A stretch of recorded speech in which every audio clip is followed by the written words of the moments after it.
اگه به من بگن از سعدی 4 خط فقط بردار و دیگه سعدی رو دستتو نمیدیم، دیگه سعدی محو خواهد شد از حافظه تو، من دلم نمیخواد این 4 سطر حذف بشه.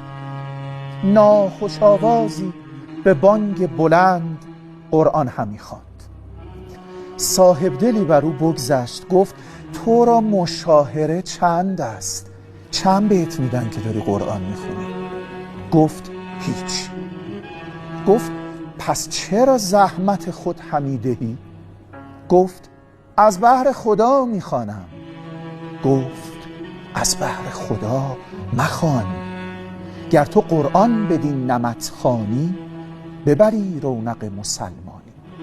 از این تابنده تر و درخشان تر درباره این که چگونه گفتن مهمه، نه چه گفتن. چه کسی میتواند صحبت کرده باشد؟ 800 سال پیش کسی این رو به ما تذکر داده آشکارا که حتی اگر از امری مقدس صحبت میکنید، بافتار زبانی شما اهمیت داره.